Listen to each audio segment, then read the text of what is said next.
Halo, assalamualaikum. Kita bertemu lagi di pertemuan ke-11 dengan pembahasan wawasan Nusantara ya. Nah, di sini wawasan Nusantara ada 4 yang kita bahas: konsep dan urgensi wawasan Nusantara. Kemudian yang kedua, kita akan membahas perlunya wawasan Nusantara. Dan yang ketiga, sumber historis sosiologis politik tentang wawasan Nusantara. Dan yang terakhir adalah dinamika wawasan Nusantara. Nah, kita masuk ke dalam rangkuman langsung dan wawasan Nusantara itu sendiri yang kelima ya. Nah, ini kita masuk langsung ke rangkuman. Wawasan Nusantara bermula dari wawasan wilayahan serta dicetuskannya Deklarasi Juanda tanggal 13 Desember 1957. Inti dari deklarasi itu adalah segala perairan di sekitar dan antara yang menghubungkan pulau-pulau yang termasuk negara Indonesia dengan tidak memandang luas atau lebarnya adalah bagian-bagian yang wajar daripada wilayah daratan negara Indonesia.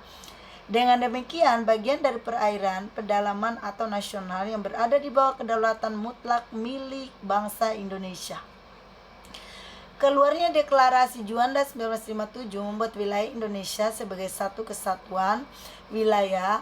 Laut bukan lagi pemisah pulau, tetapi laut sebagai penghubung pulau-pulau Indonesia.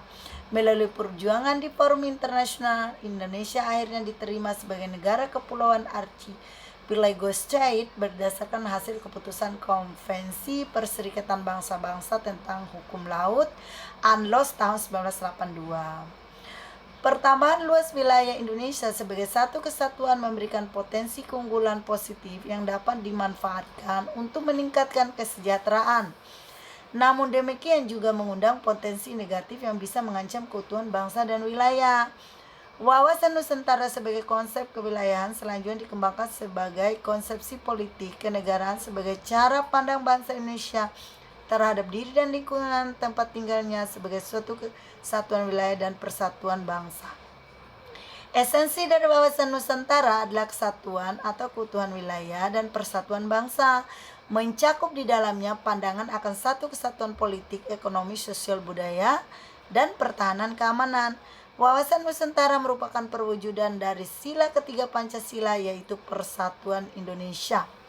Rumusan wawasan Nusantara termuat pada naskah GBI tahun 1973 sampai 1998 dalam pasal 25A Undang-Undang NRKRI 1945. Menurut pasal 25A Undang-Undang NRI 1945, Indonesia dijelaskan dari aspek kewilayahannya merupakan sebuah negara kepulauan Archipelago State yang berdiri Nusantara.